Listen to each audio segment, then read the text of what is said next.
Si Janjan na handimano, tuturuan tayo kung paano mag-edging ng maganda sa isang drain, water drain. Ayun oh, yun ang sample ah. Yun ang sample na gagayahin namin kasi ginawa dyan dun oh. Oh. Ganyan kaganda. Ganyan kaganda ang pag-aano niya, pagtira niya. Ayan. So si Boss Janjan. Gaano kalaki? Susukatin niya ang gilid. Yan, susukatin muna niya. So ilan? Mga 4? 4. Ayan, 4. Yes. Susukatin natin. Sakto pala, wala sobra. Hindi, may pasobra rin yan. Konti. Yung bin dyan. Yung bend. Ayun, linyan muna para makita yung pasobra, mga 1 inch. Ayun, 1 inch kasi yun ang bend. Kailangan nang gamitin natin yung skwala para ano, para diretso. Skwalado kasi nga skwalado naman din yung yung pinabend namin drain. Special to eh, skwalado. Bagay pag bumili naman kayo, skwalado naman talaga. Yan. So, lahat pala, ayan. Okay. Tapos kakatin na. Hindi naman mahirap ikat to kasi manipis lang.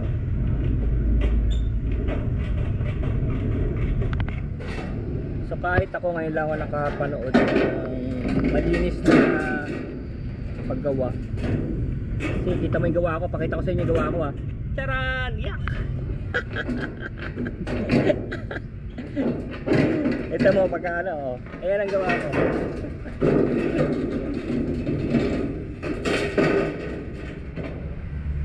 So itong mga drain na to sa tubig, ano to eh, 6 no? 6 no? Standard to 6 eh, di ba? 8 feet, 8 feet pala itong mga to. 8 feet yan.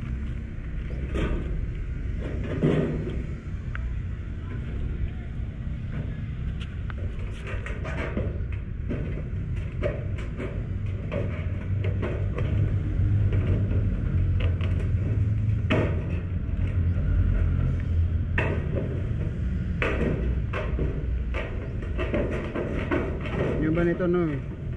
Barena, ay grinder na ano. Ha? Kailangan grinder niya? Yung iba. Para mawala yung sugat? Hindi, para... Wala naman tao dun eh. Para masugat sila, di ba? Nasa bubong to eh. Iba raw ginagrinder para swabe. Para yung gusto mo mabil.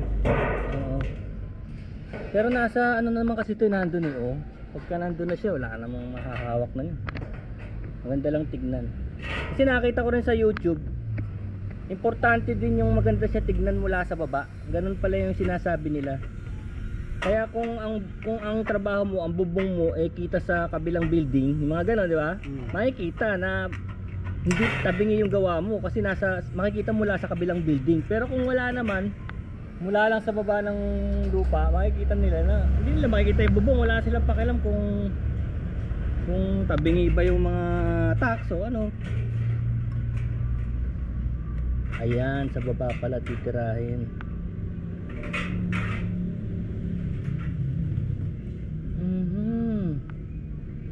So kakanain mo sa loob ano? Yung pagka-bend niya. Ayun.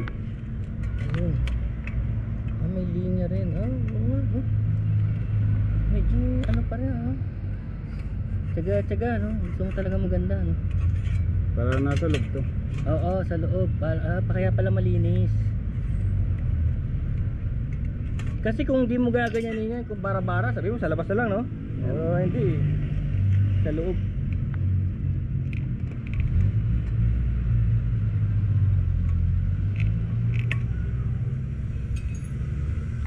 This is Handimanong. Gagawa kami ng website nito tsaka application para pwede kayo mag-reserve kung gusto niyo magpatrabaho sa Handimanong. Initial coverage nito Quezon City, Pasig, Marikina, San Juan, mga ganun muna.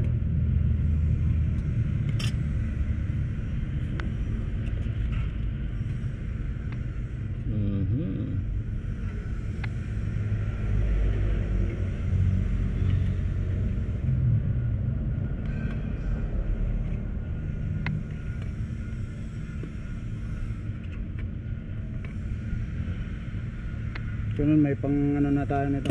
Oo, meron ako nakitang mahabang Pang-bed ganun eh. mahaba, Pang bed mahaba. Para pag ginanon mo. Nakita ko nga yun. Ano siya. Slice na malalaki yung ulo.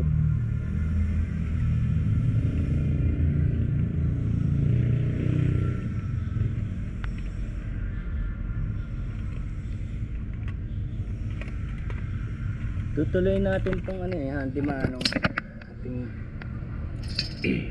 one stop repair, house repair, solar.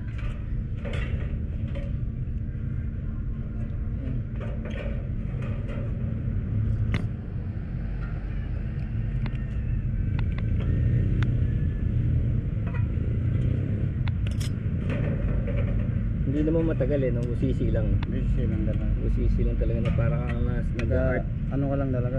Tiyaga lang. Tiyaga lang sa parang nasa eskwelahan. At marunong ka rin magbari. Ay oo, may barena ka ito kasi ano to, rebet ito, rebet.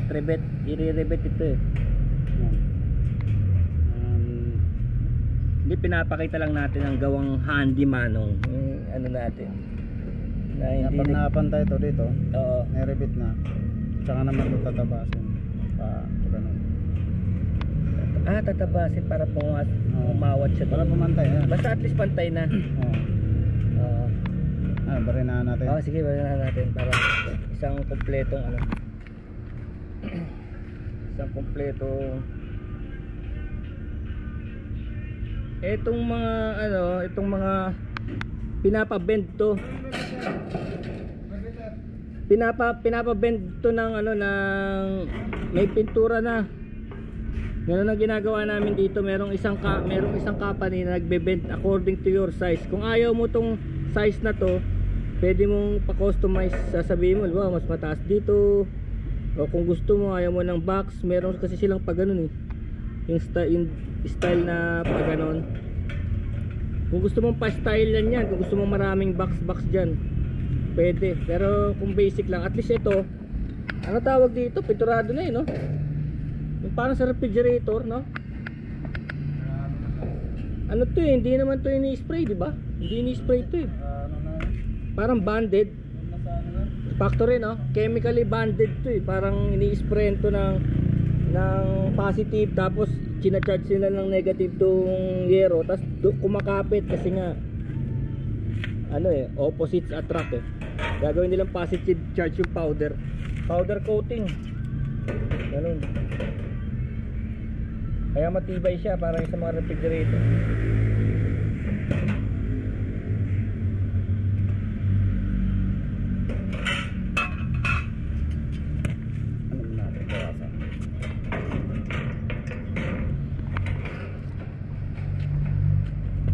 Bawasan mo o liliko mo lang? Bawasan. Hindi na ililiko to. Bawasan na. Bawasan na to. Ayun, para malinis dun sa taas.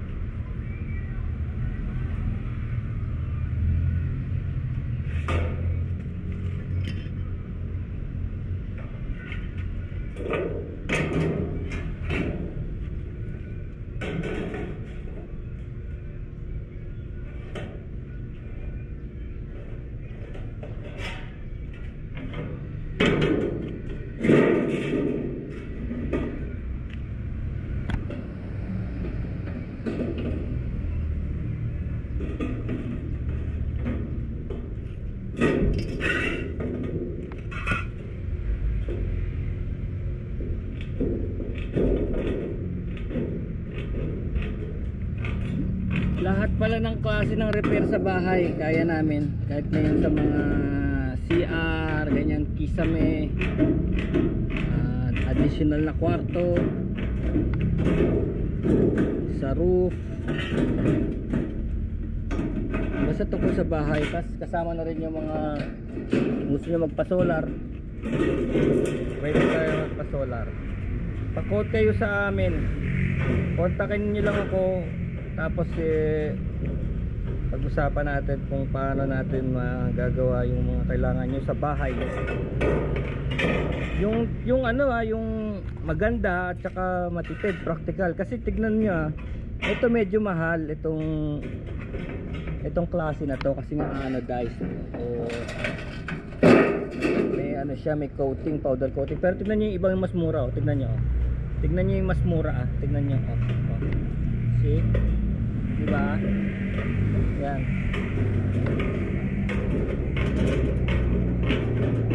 O, tinanggal na pala ni Jan yung ano, yung labi na yun. Tapos tignan nyo kung paano isasalpak yan, ha.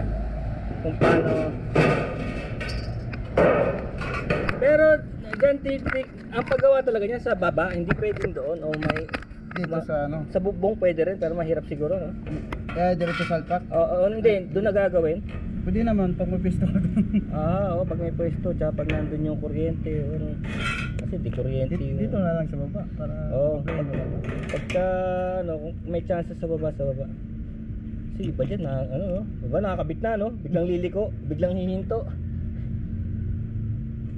Ayan. Dito lang. Kung ano natin, di pa naka-ready. Hindi pa naka-ready ang ating drill.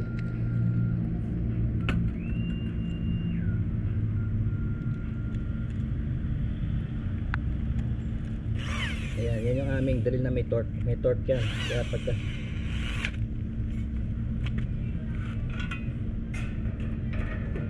napapatalim nyo pa yata yung drill bit na naputol na. Nasa lang. Nasa ano pa. Ang gamit sa pag-asa, grinder. Grinder. Kailangan alam mo lang yung angulo, no?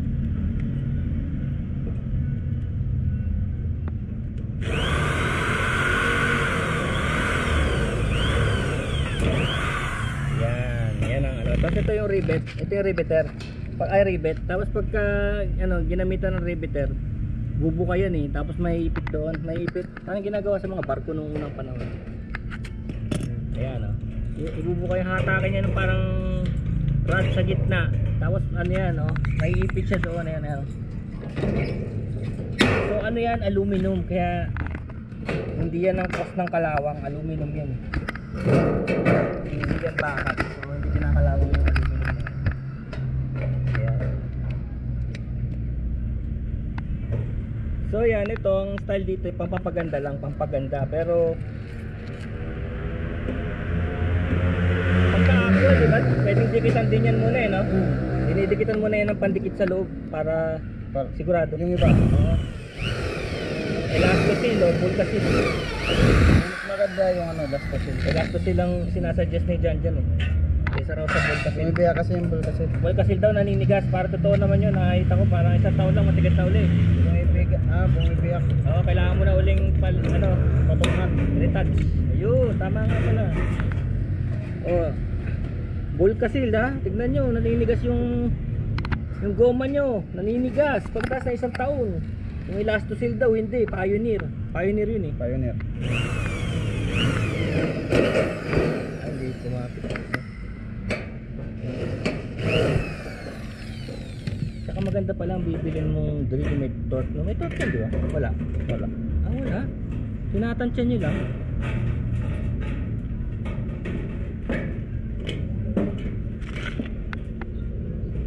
Ay, hindi pa rin tinatansya yun.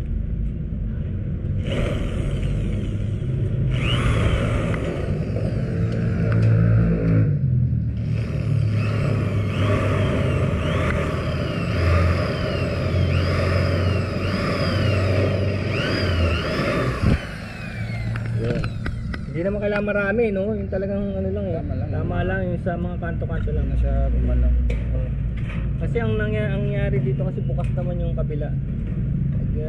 Dahil ng tubig ang takbo na siya rin. Kasi ang issue lang naman sa mga ganito yung splash, eh, no? Ayaw mo mag-splash para hindi tumalsik sa kung saan yung tubig ulan, eh. Yun lang naman, splash lang naman. Hindi naman actually super watertight, no? Ayan, sinasabi mong gagrinder rin sana kung ano, no? Kung makakomentar mo.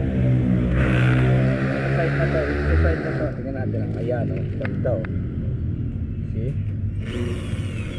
So, kita nyo, kakaunti lang yung din yung nilagay na ano, ah.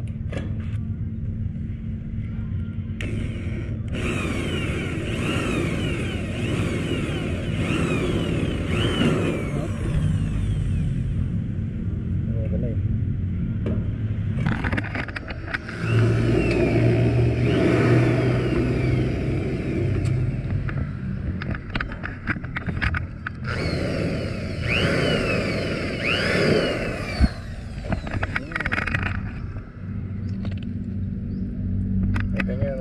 tools na pag alam mong gamitin, dali ang buhay.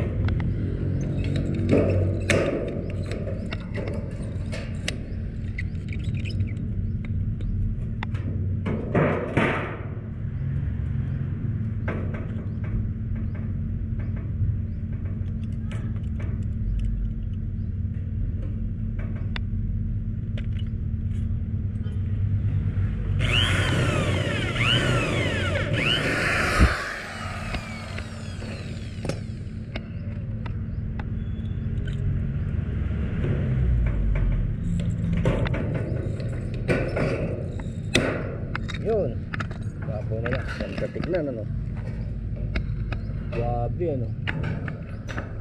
Ayun, pag metikuloso talagang ano, tapasin mo pa yung sobra.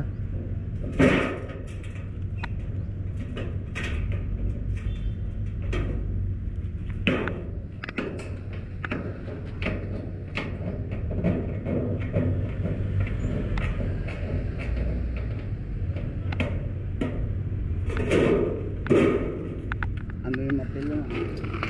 Nandiyan pa.